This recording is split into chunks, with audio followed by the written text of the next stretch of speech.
Shalom, welcome to Rob on the Rock. I'm Rob Van Hoff, and finally I got a chance to sit down and do a short video about this new inscription. Perhaps you've seen it. It's on an ostrakhan, a little potsherd, and it dates to roughly 498 BC,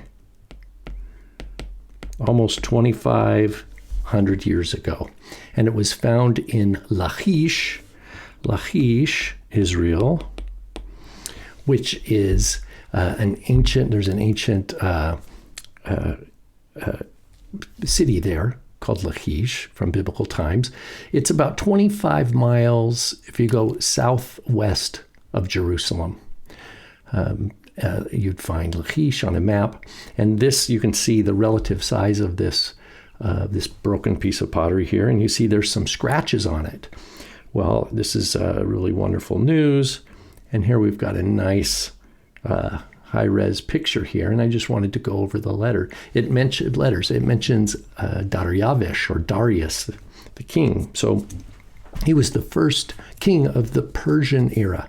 So it marks the beginning of the Persian era. And Aramaic is the language of the empire. It's what they call the imperial language, or the language of the administration throughout all the lands that were under the Persian domain. And Yehud, the province of Judea, was part of it. So here you see, and now the letters are not like what we're used to, but they are the basis for what our modern Hebrew, what would be adopted from Aramaic into the Hebrew script. And right off the bat, there's two shins. There's one here, and there's one here. I'll erase those so you can see. But basically, shin number 1 and shin number 2. I'm not tracing it exactly, but you can see. And then we have, so that's the only letter that we have repeated, is we have two shins. The first word is shinat, and it's got kind of a vertical line that's curved, and then what looks like this, which is shinat, and we would write it like this. And that's a word we know. Oops, I'll make that a little visible for you. Year. And we'll see that in the Bible. So that's not an uncommon word.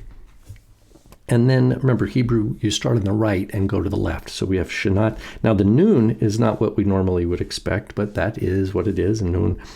Then we have what looks like a curious kind of letter like this.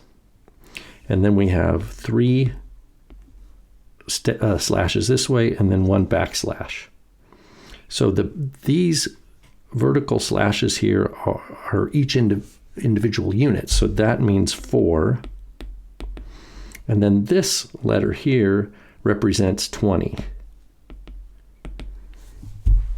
Now again, I don't know, I mean, the Hebrew letter Kaf would be, if it was using the numerical values, which did not happen back then. That was adopted from the Greeks, the use of what they call gematria, where they take a letter and give it a numeric value.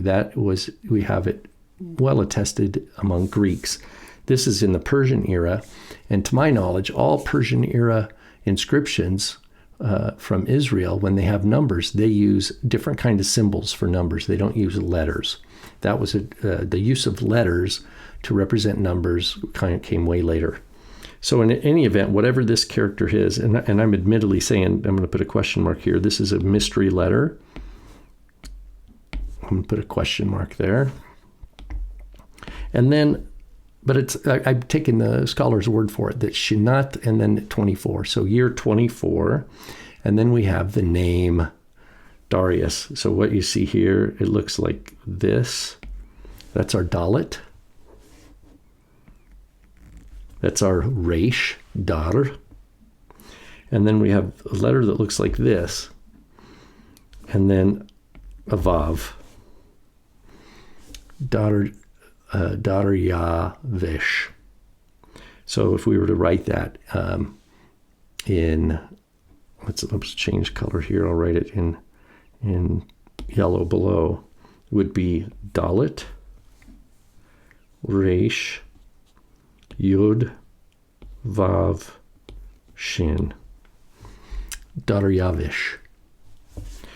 Now again, we have this mystery letter Yod here. So again, I have not looked at the official published scholarly report, which would then clarify. That's what the job of those scholars is to clarify or justify their transcription. That is the identification of the different letters, and then to defend their choices. So, and the two things I would look forward to seeing, hopefully it'll become available, is the choice for this character, whatever it is, to mean 20, and that this letter here is the letter Yod.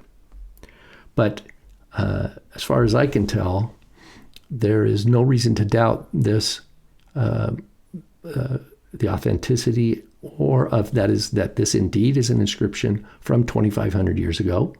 That is from 498 roughly BC.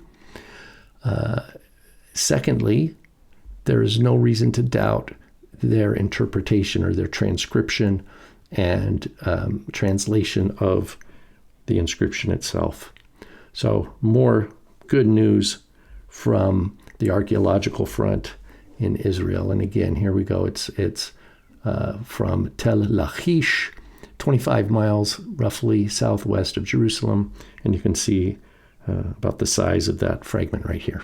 All right, I hope this was informative and enjoyable. Shalom.